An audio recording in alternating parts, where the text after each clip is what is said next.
Hello, hello. Welcome, welcome. Okay, so I am very excited because we are getting into how to begin reading charts for other people. Now, as always, as I'm always saying, one of the most important things in learning astrology is to really understand, to know and understand your own chart, to feel connected enough with the placements in your chart and to not only know what your placements are, apart from obviously knowing your ascendant and your moon, but also knowing the world points, what do you have in your descendant. And there is a whole webinar on world points, which I believe is the webinar on how to plan for success, like how to plan your day. And it talks about the world points as a clock. And so apart from the descendant, also knowing your IC and knowing your midheaven, your MC, apart from knowing those placements, also understanding and knowing where all of the personal planets are and all of the outer planets as well. And of course, getting into the nodes and Chiron. And I mean, astrology is very vast and there's so much information, but really knowing your chart. And you know that you know your chart when you start listening to astrological reports and predictions, and you can start to even visualize your chart as it relates to the transiting planets. We actually haven't gotten much into transitions here other than the lunar return charts and the Plan for Prosperity masterclass. If you haven't seen that, I highly recommend it, especially if you are on a projection of planning launches for the rest of the year and deciding when is the best timing, not only for your professional projects, but also for any type of personal project or experience that you're working on. So, Plan for Prosperity workshop, you can always ask me for that. And I believe if you go into the platform, you'll be able to see it. And as you know, you always get a savings for pretty much almost anything, and also for personalized readings. If you would rather have me create whether it's a 3-month plan or the whole year, that is an option. So just reach out and ask. So today we're going to get into the key components, the 3 main key components of beginning to read someone else's chart. And as you start to read more charts, I think you'll find your own flow and you can play with how you want to read the chart. And, astrology is, for me, it's part of the healing arts. And it's artistry to find your own way, to find the interpretation that you want to give it based on your understanding of the knowledge and the wisdom. And of course, also tapping into your own intuition, because astrology is a very intuitive process as well. So as you start doing it, you're going to find your way. And you're also going to see that being able to add the component of looking at somebody's chart and to give them guidance based on what is showing up in their birth chart can really be a great way to support your clients in having a better understanding with the position where they find themselves in and exactly what you're helping them to solve with your work. So let's get into it. Let me go ahead and open this. Okay.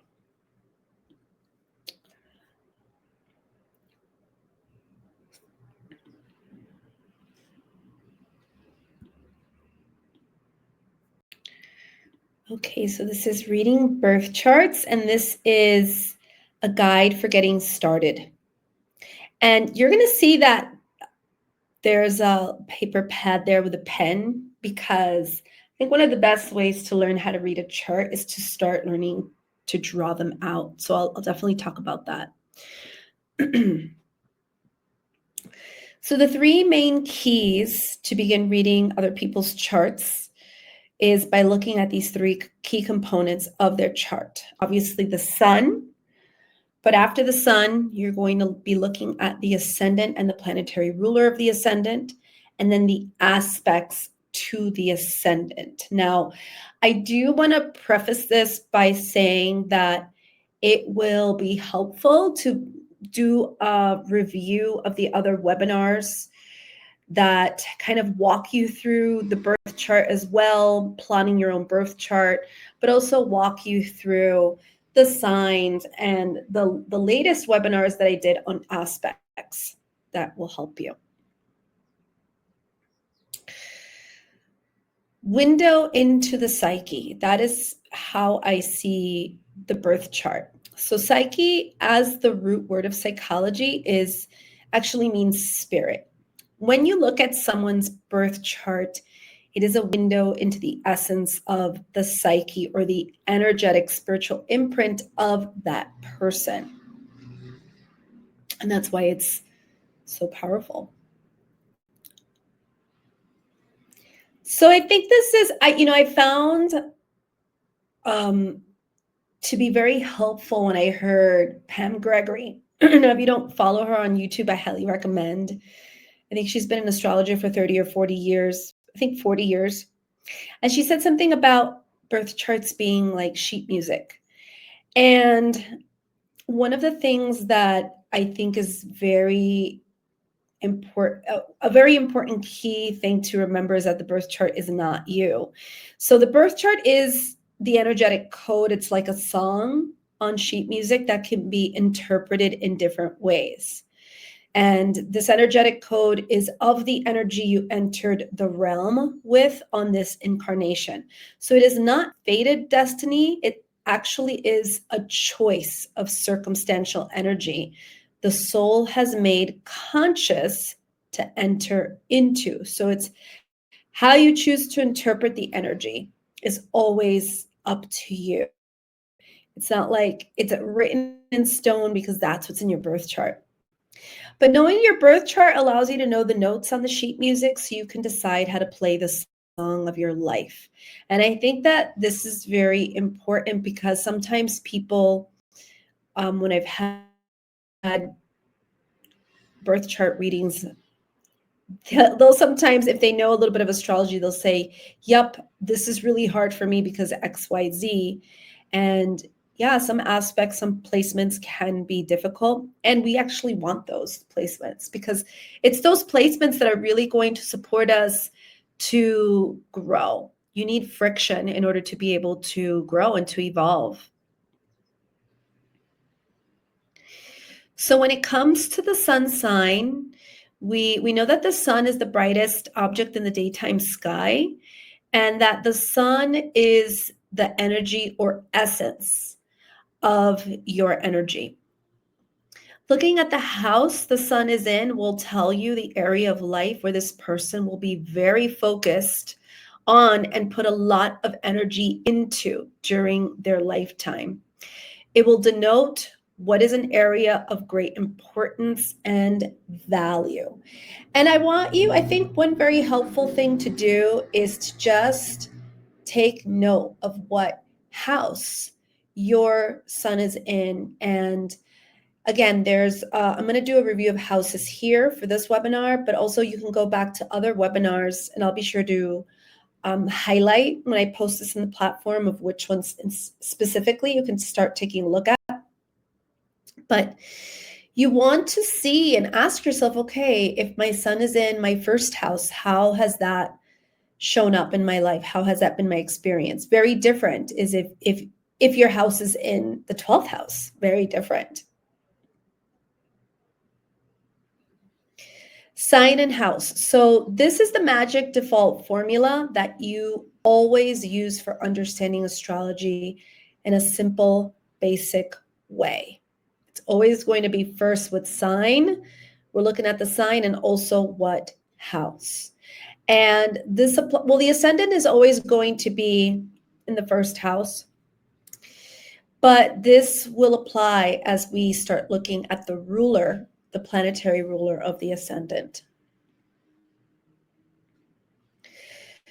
So here's a review of the houses and a little bit. Oh, I see that something didn't show up here. Huh. 1 second. There's something missing from this slide. Let me see if it popped up on another slide. Just want to make sure that it's there. Okay, it is. Okie dokie. Okay. So let me go back and share. Okay, so this is the focus will be reviewing the houses. And again, I want you to first and foremost just do it for your sun sign and ask yourself how that has shown up for you. Remembering that the sun is like the essence of your spirit, and it's going to place a lot of emphasis on what you're focusing on in this lifetime, depending on the house that your sun is in. So if it's the first house has to do with the body. It is its physical appearance, but it's also everything that you would identify self with. The second house is your material reality, money, finances, but also everything that you would consider as providing safety in a three-dimensional world. The third house is thinking, and it relates to study, it relates to communication. Selling and marketing would belong to this house. The fourth house would be home and family life, your private life, and the emotional security and belonging, that feeling of belonging that comes from the experience of having a home and having family, belonging to family. The fifth house is creativity, it's play, it's also leadership, it's self-expression. Fun would also be considered as being part of the fifth house. The sixth house is health and well-being. All that would be routine, that would be your day-to-day life experience. The seventh house is intimate relationships or relating or long-term relating. So it's not just a significant other or spouse. It would also be anybody that you are in a long-term relationship with. I would definitely say maybe like private clients could fit into here. Even like mentors and besides mentors, I'm going to also say clients, your own clients, your mentors.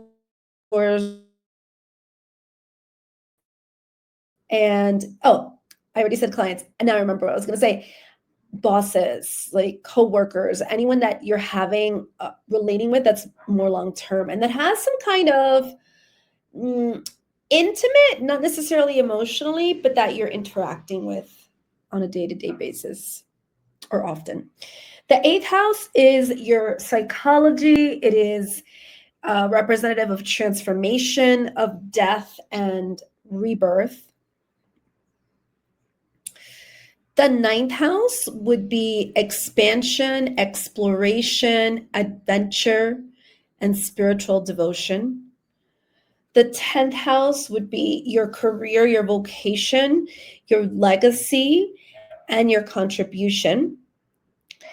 The 11th house is society, giving back, and also the global community. And 12th house would be the subconscious and the experience of feeling and sensing. I would put like, this is also spiritual, but in a different way than the 9th house.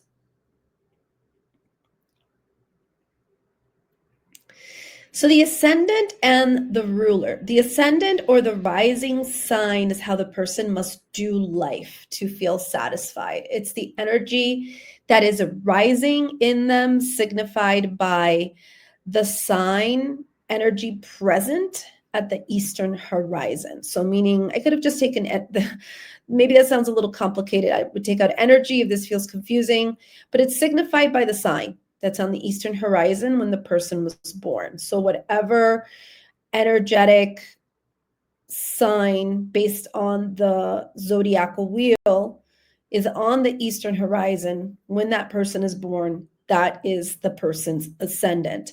So looking at both the ascendant and also the planetary ruler and its position in the chart. I'll fix this typo in the slides for the platform. So you want to see what is the planet that rules the ascendant and where is it positioned in the chart. And this will help you to understand the journey the person is on. And not only the journey, but also the energy that's going to give that person vitality and life force. And it has everything to do with what is the sign of their ascendant or their rising sign. So I want to talk a little bit about the energy of each ascendant and this as the sign, and also looking at the planet that rules over that sign. Now, I actually, for this slide on planetary rulership as it relates to the ascendant, I wanted to give you the planets that are the traditional rulers. So if we go back, and if you go back and watch the webinar on the planets, that will give you information on each of the planets. And you'll remember that the three most outer planets, being Uranus, Neptune, and Pluto, weren't considered in astrology for a long time because people didn't know they existed. And so there are the traditional or the classical planet rulership for the signs. And I actually, as I've been studying more, I realized that it's actually really important to stick with the classical and traditional, mostly for the reason that the outermost planets are so far away that they can't really give you, sometimes they can't really give you like aspects properly because they're not going to configure properly into geometry. So I don't want to get too much into that right now, but I will talk about it on like a second part that I'm going to do 2 aspects.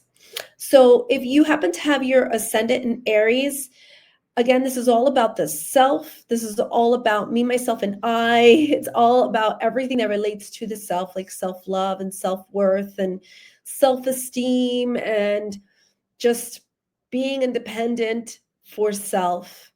And Aries, the sign of Aries is ruled by Mars. So again, look at the webinar on all of the planets to really connect in. I'm just going to give you a little bit here. And there is, and I think I'm also going to do a part 2 to the planets because as I keep learning more, I want to give you the information that I'm acquiring. Each of the planets has either a masculine or feminine energy that is associated with it, or a dual, both energies, which actually pertain to Mercury. So it's important to have, I think, that information as well. Mars is looked at as a masculine energy because it's aggressive. Aries is a fire sign. It is an energy that is ready to take action, right? It doesn't wait. It wants to go, go, go. And Mars is the planet of action taking.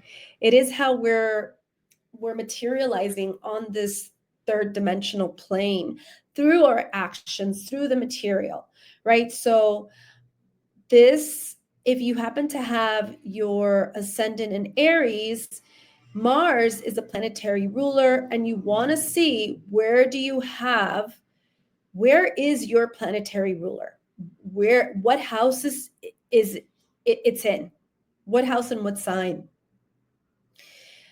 Taurus is an earth sign. It's all about creating a foundation.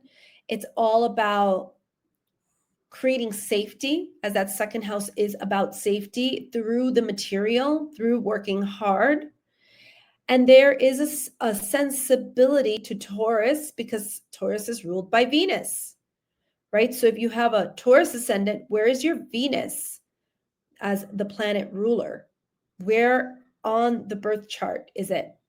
And if you're looking at somebody else's chart, this is going to show you how the person can feel satisfaction, how they can achieve the ascendant energy, right? So the ascendant is like the what gives you life, how you need to, like, I'm going to say the what more than the how. It's the what is going to give you vitality and energy, and what is going to satisfy you and fulfill you and make you feel alive. And the planet that rules your ascendant, depending on where it is, by house and the energy by sign, is going to show you how you can achieve your ascendant energy, right? So Venus is feminine in nature. It is about connecting in with the subtle energy, sensing the subtle energy that surrounds you. That's why environment is so important to Taurus, like aesthetic of environment and the energy of the environment that they are in, because there is a sensibility. And it is about also knowing what is valuable to you and being able to spend time with those things that you value. And again, this is the energy of Taurus, which is the material. So if you have an ascendant in Gemini, Gemini is the mind. This is an air sign, and it's ruled by Mercury. Mercury is actually in neutral. It's gender neutral. It's not male or female. It kind of can be either or.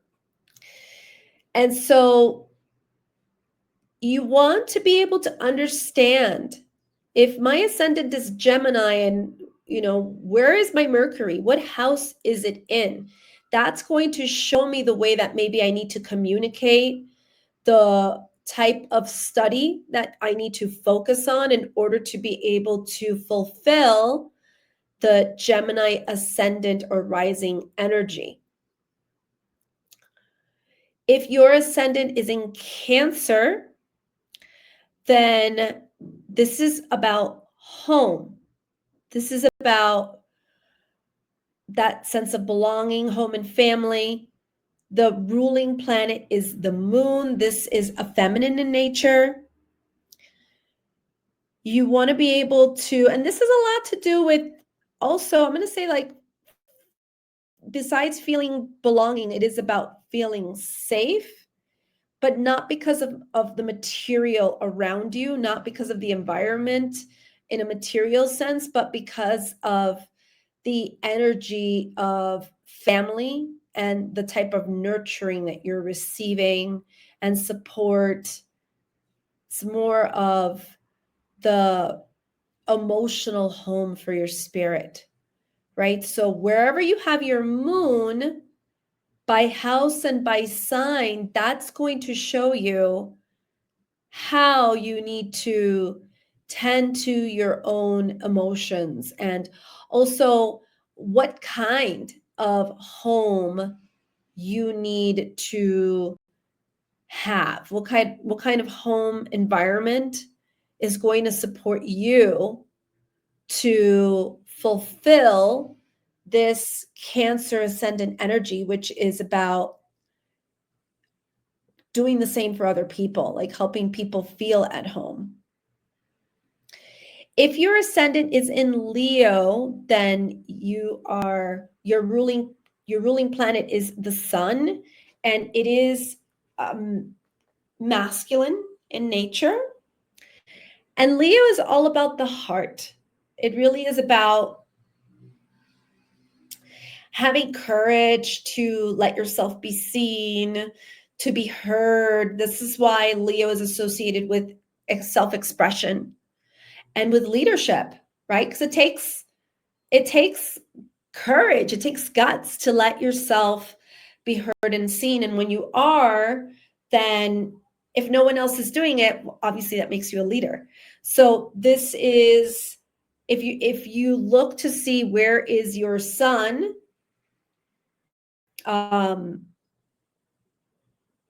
by house and by sign, that's going to show you how you what can help you to be more courageous, what can help you to be more self-expressed, or even like an area of life where you need to be more courageous or where you need to express yourself more, wherever your sun is, if your ascendant is Leo.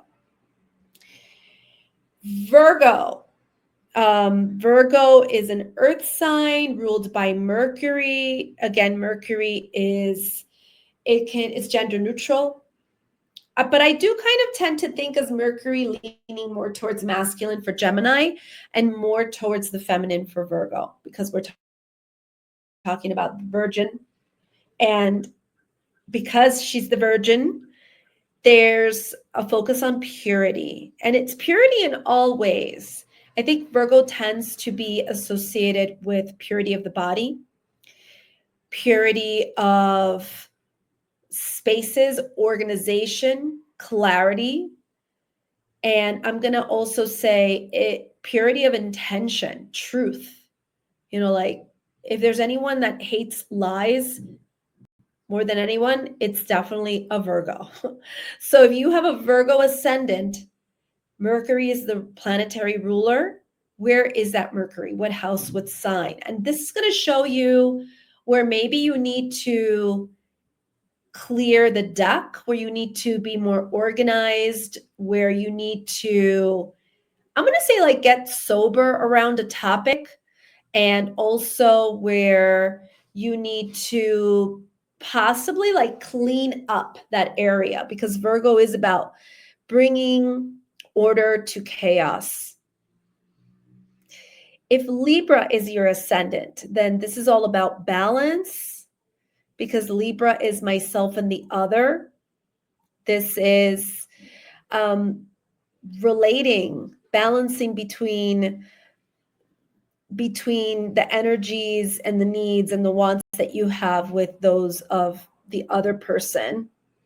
Libra is ruled by Venus. Venus is feminine in nature. And by looking at where you have Venus by house and sign, this will show you how you can create more balance in your life. Like, what would be the approach? Or also, like, what's an area of your life that needs some balance by looking at the house. Air sign, Libra. So if you have Scorpio as your ascendant, and now, so Scorpio is one that, and some astrologers would say, if they're including the modern ruler, this is how it's described: the modern planetary ruler or the classical, right? So the modern is always going to be one of the most outer planets. Classical will be one of the 7 planets in the system, in our system. So Scorpio classically is ruled by Mars. And again, Mars is seen as masculine energy because it tends to be aggressive. And, the word that comes to mind when I think of Scorpio is intense. Scorpio has to do with psychology, with really getting to the root cause, the root understanding of all things, whether it's your own existence or just existence as a whole in general. Scorpio encompasses both of those. It's really like knowing, understanding. Scorpio needs to know. It's a need to be able to understand things at their root and to know it all. So depending on where you have Mars or Pluto, Pluto would be the modern ruler for Scorpio. And again, if you go back and look at the planets webinar, you will be able to get a better understanding of that energy for each of the planets. So Pluto is definitely intense and is about destruction, like tearing things apart so they can be rebuilt. And Scorpio is very much about regeneration, dying and being born again. So wherever you have Mars and or Pluto, it's going to be an area that is probably going to ask you to go through a reinvention, to let go of things, to let things die, let new things be reborn. It's probably an area of life that's going to help you transform your own psychology, your own understanding, and help you evolve spiritually. Scorpio is a water sign. Now, traditionally, water and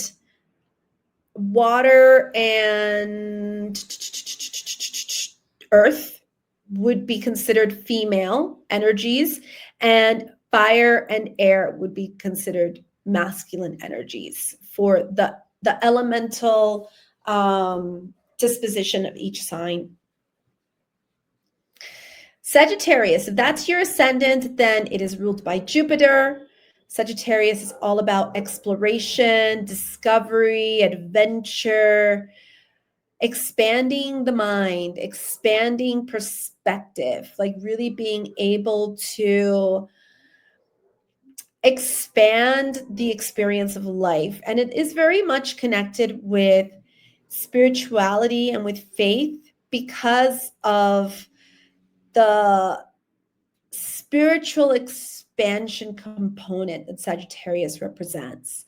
So depending on where you have Jupiter, this is an area of your life that probably will be very emphasized, where you're going to experience expansion or growth, where there'll be probably, I'm going to say, a lot of energy and focus and attention throughout your life. Sagittarius is a fire sign. Jupiter, I would say Jupiter is considered a masculine energy. If you have Capricorn as your ascendant, then this is all about legacy. Saturn is the planetary ruler for Capricorn, earth sign. And Capricorn is really here to create success. They're here to build out something long-term that leaves behind a legacy. And it takes time to build a legacy, right? Saturn is very much known as father time, keeper of time. It moves slow. If you know any Capricorns, they tend to be slow, even in the way that they talk. I'm speaking, I'm thinking of somebody right now in the way they talk, and just remembering speaking to them and just like, they pronounce every word. So wherever you have Saturn in your chart, this is going to show you maybe an area of life that is going to be a theme for all of your life. It might be a theme that you will find you're spending a lot of time addressing and just putting attention on, and that you are that you could probably see a lot of evolution. I'm going to say like a lot of growth maybe in that area of your life, because Saturn does have to do with time. And remember, Saturn takes about 28 to 32 years to do the entire revolution around the wheel. And it is the most outer planet in this 7-planet system. Capricorn is an earth sign. So this is very much about what you manage to establish concretely in your life. Aquarius. Aquarius is another one of the signs that has 2 planetary rulers. The classical ruler for Aquarius is Saturn. Now, I have to admit, when I heard this, I was like, That's weird. That's weird because to me, Uranus just makes much more sense because when I think of Aquarius, I always think of like off the wall, wacky, unconventional, just like changing. And Uranus is about those those transformations that happen because of unexpected change. But when I think about it, there is a seriousness that Saturn brings. Aquarius is not a very emotional, touchy-feely kind of sign. They tend to actually be very uncomfortable with emotion.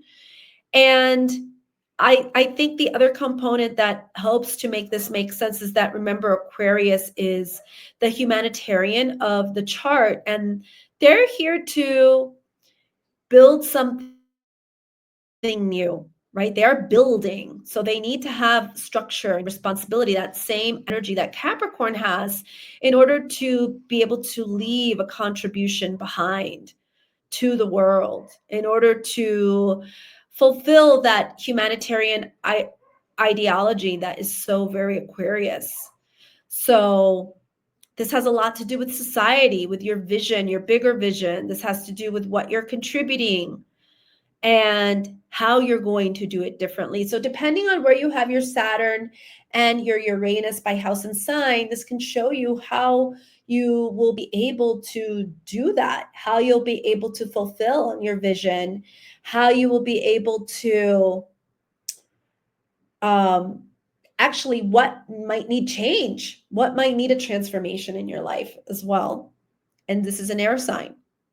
And again, Saturn to me is very masculine. Pisces is, I wrote the void. I think of, so it's a double water sign with the double fish. And if you think about being in the ocean, being so deep in the ocean that you don't hear anything. It's like everything is so still. There's all this pressure from the water, and it's like the void, like the silence. And so Pisces is, and I also think of Pisces as the energy of the water that surrounds a baby. It's like that's what's holding creation.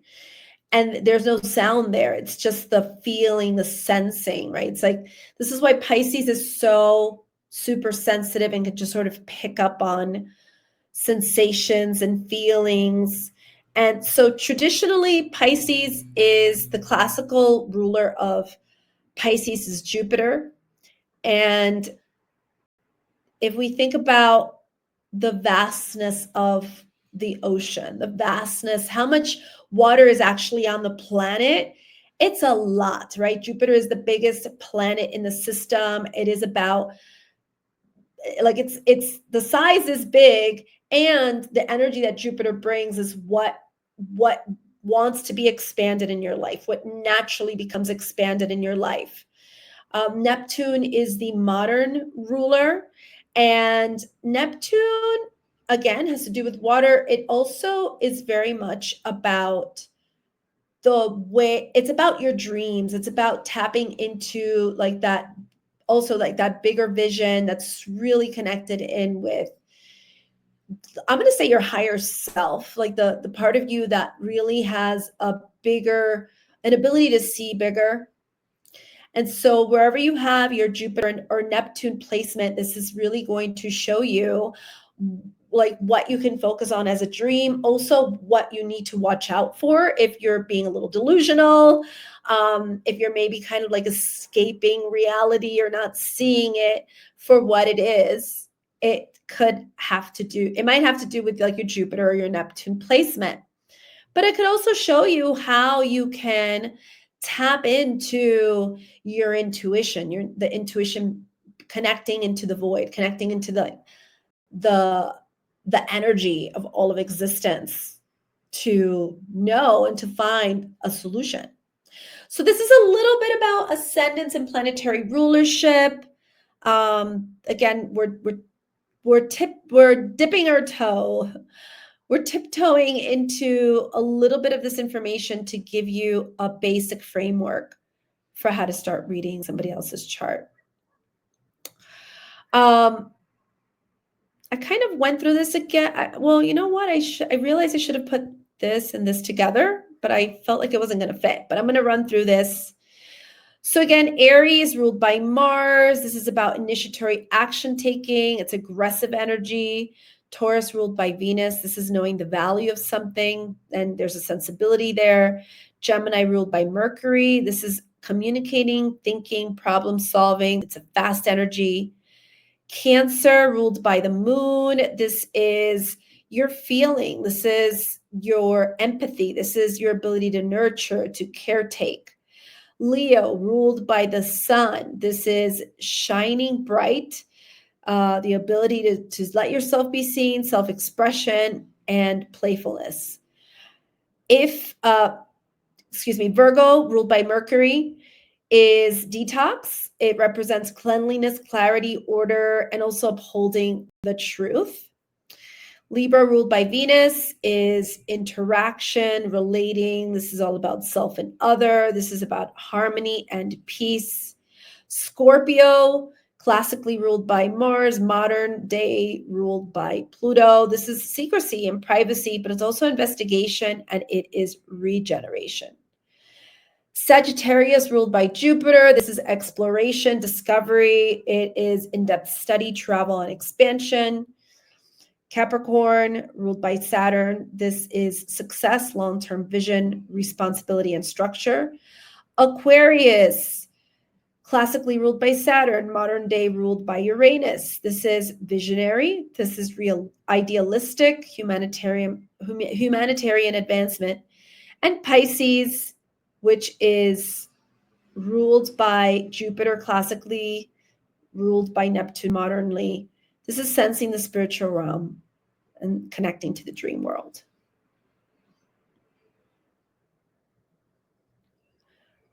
So putting all of this together, astrology is an art form that is highly intuitive. Reading a birth chart is an intuitive, healing, artistic process that allows you to interpret a story based on the placements within that chart. And so just to review, you're going to look at the sun in its sign and house. This is the essence of the person's experience. It's the focal point of attention and the energy for that lifetime. The ascendant sign and ruler's house, and actually ruler's sign as well. So the energetic anchor that harmonizes the life journey and gives vitality. And it's how one can achieve their mission and joy in life. And the aspects, these are the influencing energies that can support or create challenges for the purpose of evolution. Again, I recommend that you watch the webinar on aspects. So in the beginning of this webinar, I talked about drawing the chart. It's very important to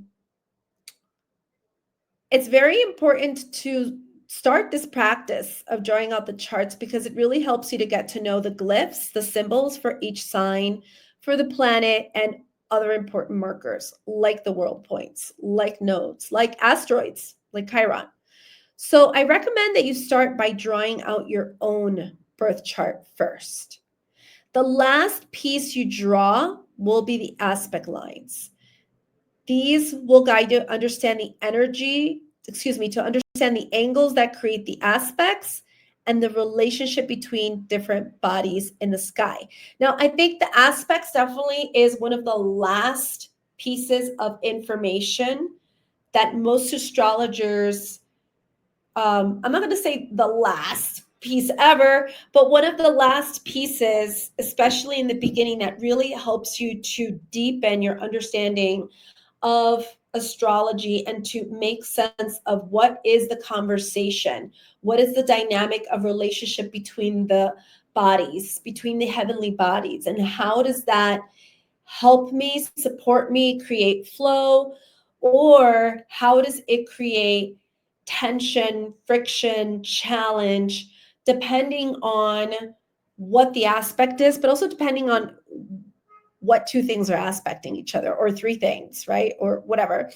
It could be more than that, especially if you're talking about a stellium in part of that aspect relationship or dynamic. So definitely you can start simply, one of the ways that I started drawing the chart is simply by pulling out the chart from astro.com and, just starting to plot it out and using different colored pencils or markers just to be able to see things clearly. I really recommend that you start drawing your own chart. It'll be very helpful for you in your understanding. So that brings us to the end of this webinar. I would absolutely love to be able to go through some practice readings with you, and that's what we're going to be doing in our next in the call that we have coming up for the first Wednesday. Is bring your chart or bring somebody else's chart that maybe you want to start to look at and interpret. And we're going to first look at the sun, the house the sun is in for that person, the ascendant, the ruler of that ascendant, and what house and sign the ruler is falling under. And then we can start talking about some of the aspects. But at least we can start with the sun, ascendant, and planetary ruler.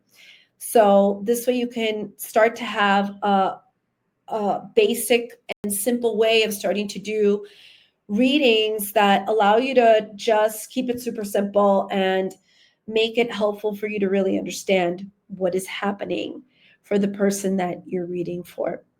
So let me know. I'm going to be dropping, again, I'm going to be making a correction on the slides for this.